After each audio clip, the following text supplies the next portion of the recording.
The people that were then warmer and more functional in their lives could then go and put their time into other things. And they ratcheted the society up through all the various needs of a society. I'd like to think that AI actually is not the end game.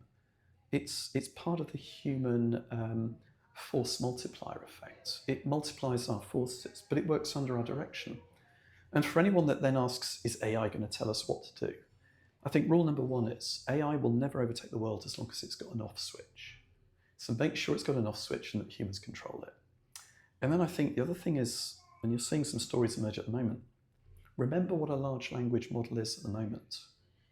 They are abstractions of learnings that get turned into what amount to coefficients and weightings. And they get encoded and put in a block of memory. And that memory is stored and moved. And somebody says, I want that model. And they load it. But very smart people with the wrong intention have the ability to see that and extract it and change it. And there are some examples of that emergent at the moment.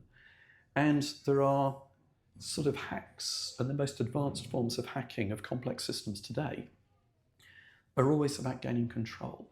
So I think computer security and AI integrity will always remain things that we as humans should control. But I wrote a blog that got quite a lot of attention after the Tech Week last year.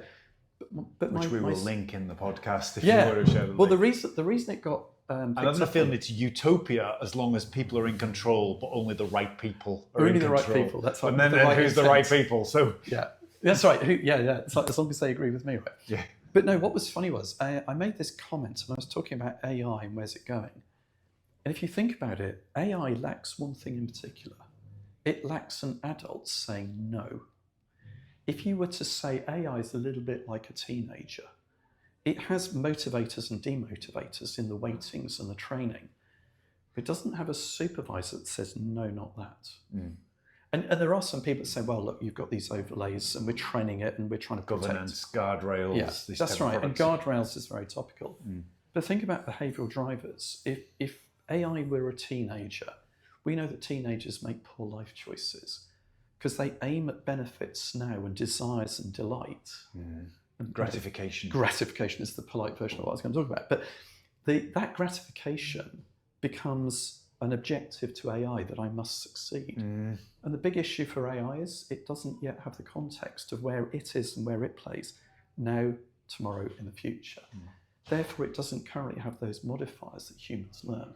Mm. And if you just look at how a brain works with serotonin, we talk about the dopamine hit versus the happiness of long-term success. Perhaps AI will gradually learn more of the human long-term, short-term sort of goal management techniques. But I think humans have to be in control of it, and they have to have some levers and controls above the guardrails. Mm. And we've got to remember that an AI is not an entity that's locked.